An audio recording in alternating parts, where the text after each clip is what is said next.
tela, né? A gente tem que lembrar que o mercado não é uma entidade sobrenatural, né? A gente deve muito se preocupar com aquilo que está sob o nosso controle, que é basicamente, enfim, esperava-se o melhor, todas as projeções de Selic, inclusive, mesmo com essa postura um pouco mais gastona do governo, né?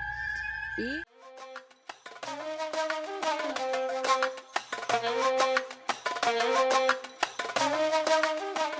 Falando em olho do furacão, ontem eu sei que vocês acompanharam, a Loíse, o Igor também, um pouco com relação que a gente viu da queda da bolsa ontem, e é, muito foi se comentado, inclusive até é um tema do pregão de hoje, o impacto da alta dos juros no mercado de ações, e 3 pontos foram muito comentados, pelo menos que eu vi nos portais de notícias, foi com relação aí possivelmente um aumento da Selic ou um ciclo de alta da Selic, a inflação, vez ou outra a gente está lendo coisas sobre o assunto também, e o cenário de modo geral fiscal no Brasil, macroeconômico. Então esses 3 pontos estão rodeando, né, o que a gente está vendo ultimamente em termos de mercado. O que é que a Aloísia achou aí um pouco mais das quedas que a gente viu ontem, que inclusive aqui nos bastidores, tá, a gente estava comentando que tinha tanta coisa na promoção, assim, tão barato, né? E a Aloísia estava comentando, nossa, mas está muito barato, tem coisa que está muito barato. O que é que você é, achou da queda ontem, Lu? Pois é, eu acho que o problema para muita gente é que faz alguns anos, inclusive, que a gente fala que a bolsa está muito barata, né? É, E a verdade é que a gente não consegue enxergar uma perspectiva de melhora, pelo menos nesse curto prazo, né? Se não houver responsabilidade fiscal. Mas você sabe que é muito curiosa essa questão, né? Porque vejam só que loucura, né? No final do ano passado existia um otimismo generalizado de mercado, né? Então, com todos os gestores que a gente conversava, enfim, até matérias bastante positivas sobre o futuro de Brasil em 2024, né? Mesmo com essa postura um pouco mais gastona do governo, né? E, enfim, esperava-se o melhor, todas as projeções de Selic, inclusive a mais baixa de todas era de que a previsão de que a gente fechasse 2024 com um patamar abaixo de dois dígitos, né? Então, ali na casa dos 9, 8 mil% para os mais otimistas. E em questão de 8 meses, né? 9 meses, agora partindo para 10 meses, como o cenário mudou completamente, né?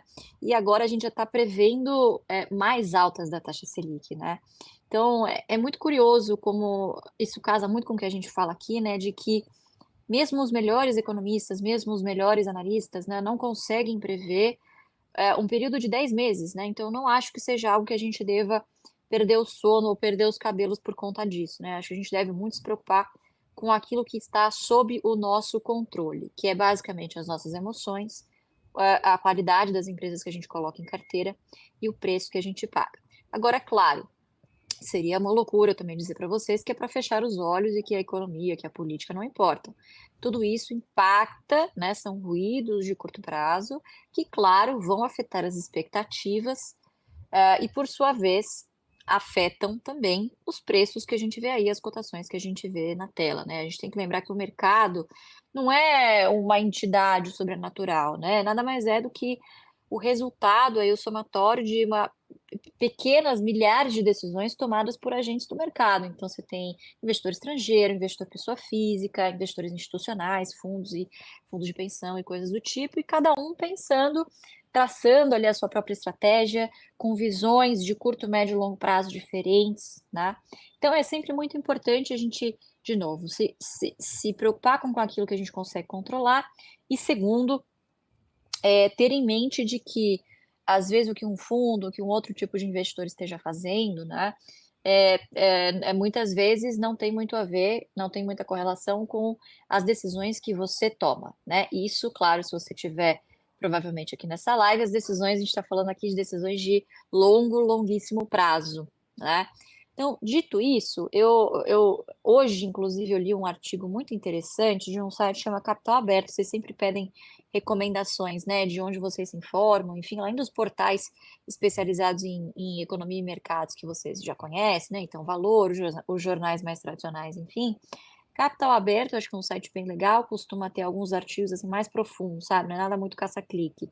E também a revista RI, que é de edição mensal, você pode baixar, inclusive, no site Revista RI e fazer o download gratuitamente, tá? Então, indo direto ao ponto, eu achei bastante interessante, que é sobre justamente essa relação, né, do aumento da Selic com a performance não tão boa, né, que tem deixado a desejar, de empresas que têm esse perfil de dívida um pouco mais caras, né, ou que por contexto de investimento tenham se alavancado um pouquinho mais, ou por serem naturalmente negócios que trabalhem um pouquinho mais alavancados, né? Então aqui esse artigo ele faz, inclusive, elenca, né, quais são as principais empresas, as maiores dívidas líquidas, né, e por setor e por empresa, e uma relação também da dívida líquida com o EBITDA, né, que é a métrica justamente de alavancagem que o mercado olha bastante, e também a questão do serviço de dívida.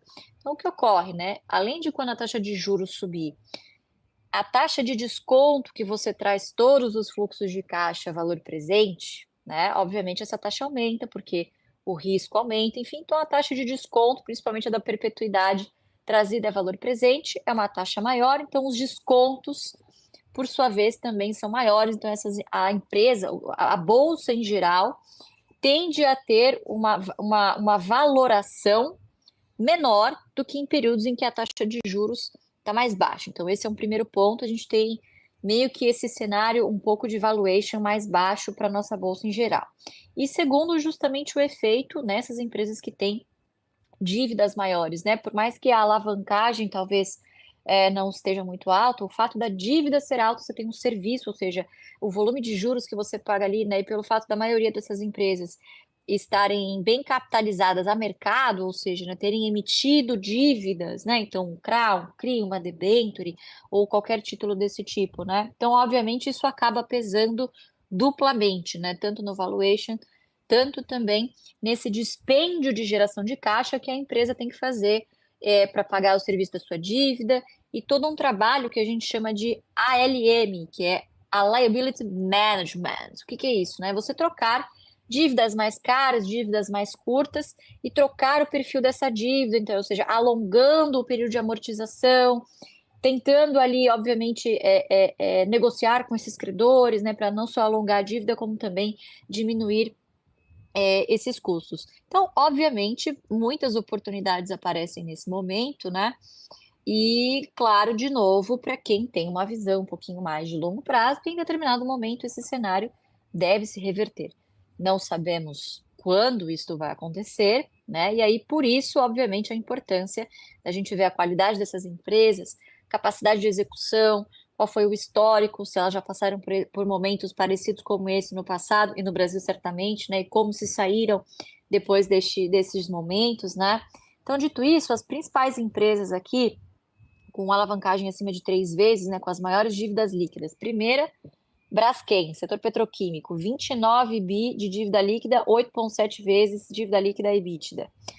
Simpar, que é uma holding diversificada, né, tem bastante coisa de logística. Exato. Marfrig, CSN, Cosan, Equatorial, Suzano, Neoenergia. Opa, obrigada, Paulinho. Desculpa, eu nem avisei que eu ia mostrar esse artigo, mas o pessoal aqui tá ligado.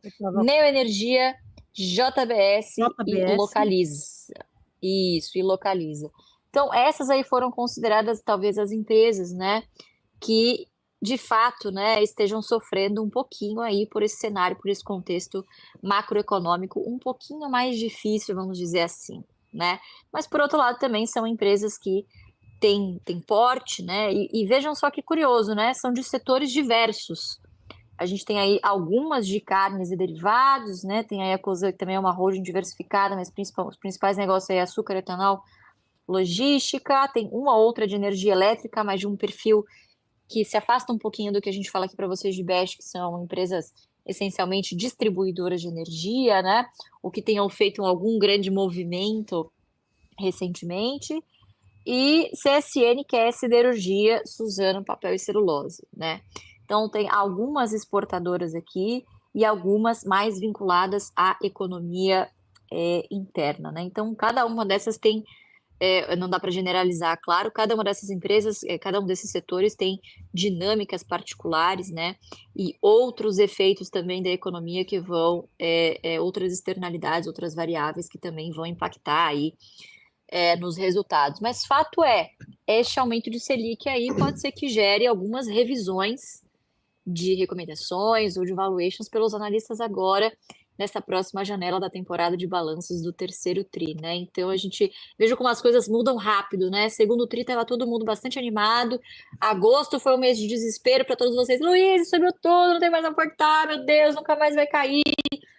Calma, né? Essa é a beleza da gente fazer aportes constantes mensais, né? A gente consegue pegar aí um pouquinho dos preços, mantendo a humildade aí de admitir que a gente não sabe para onde o mercado vai, né, no curto prazo.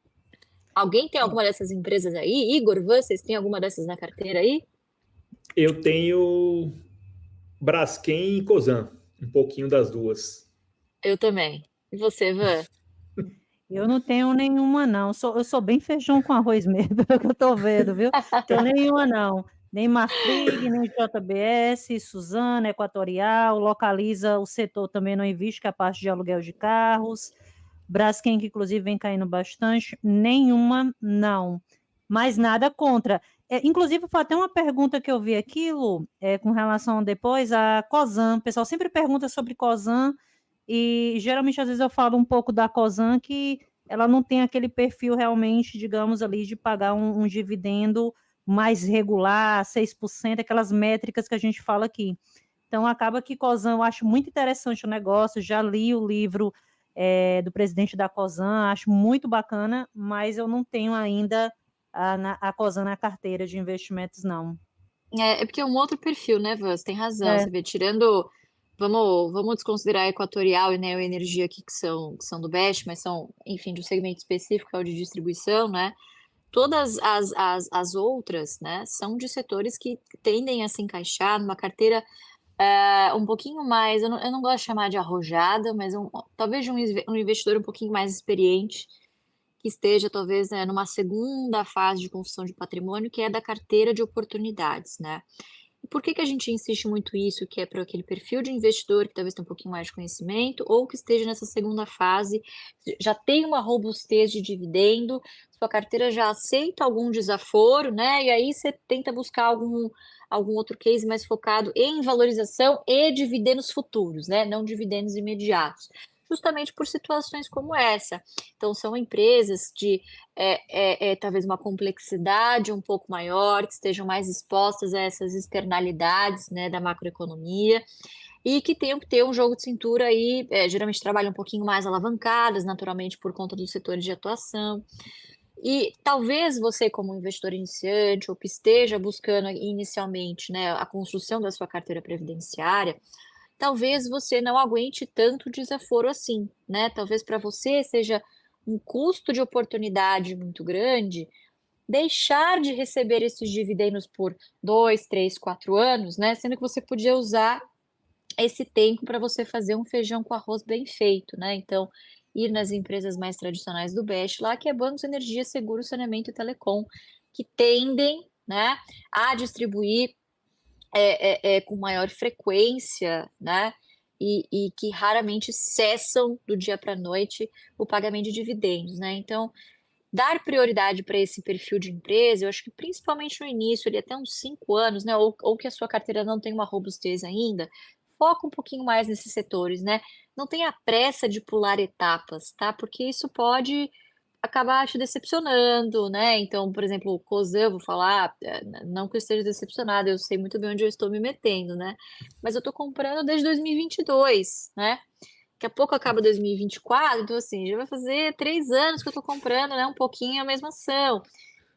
Será que a sua, né, que assim, você tem o perfil, ou será que você está no momento de aguentar esse tipo de desaforo, de ter um custo de oportunidade tão grande, né?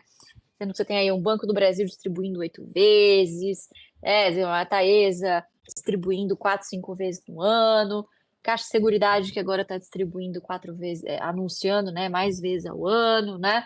Então, enfim, eu acho que tem algumas outras coisas mais óbvias para quem está começando, para quem está aprendendo, para quem está ainda formando uma carteira previdenciária, né?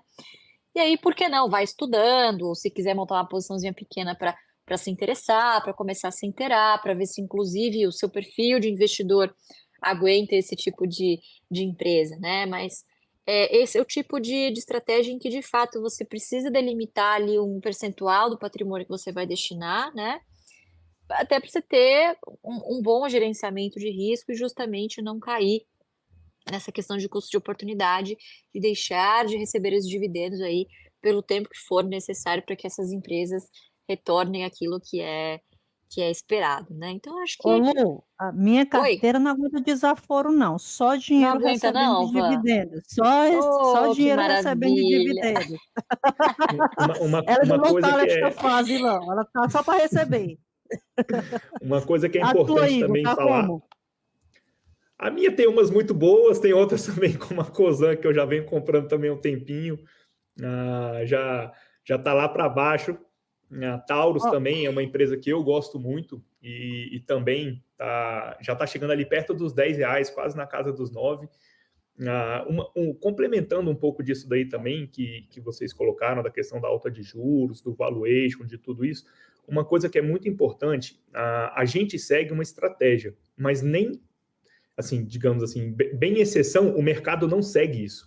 Principalmente a indústria de fundos, porque eles têm que entregar resultado. Então, imagina você ser um cotista de alguma previdência ou de algum fundo de longo prazo e você vê a cota negativa por 3, 4, 5 meses.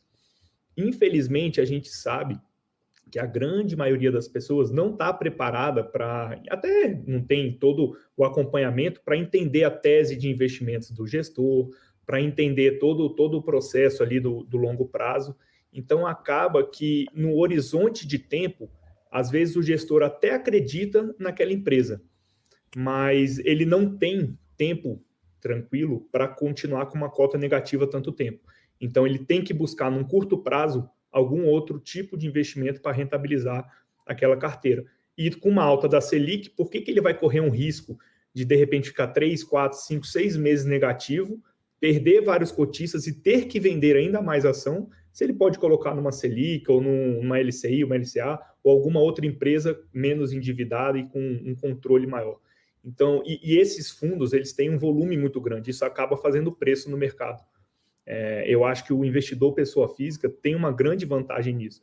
Você está tocando a sua carteira e você sabe que não, por algum motivo eu acredito nessa tese da Cosan, da Braskem ou qualquer outro tipo de empresa e eu vou ficar aqui 6 meses, 1 ano negativo que for, aumentando minha posição, porque, claro, você tem que estar certo na sua tese também, né? Senão lá na frente você acaba perdendo o timing. Mas a ideia é que num médio e longo prazo, quando essa carteira, essa ação volte a subir, você tenha todo o retorno dos últimos anos que você veio fazendo os aportes ali.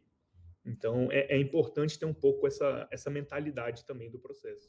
É muito importante vocês se inscreverem no canal, porque ele representa a nossa voz, tá entendendo? Nós não temos uma didática tão fundamental e tão objetiva como tem aí o canal. E o canal ele é um órgão de divulgação que procura não adivinhar, mas transmitir aquilo que realmente é importante que os senhores saibam para se conduzirem de uma forma positiva no mercado de valores.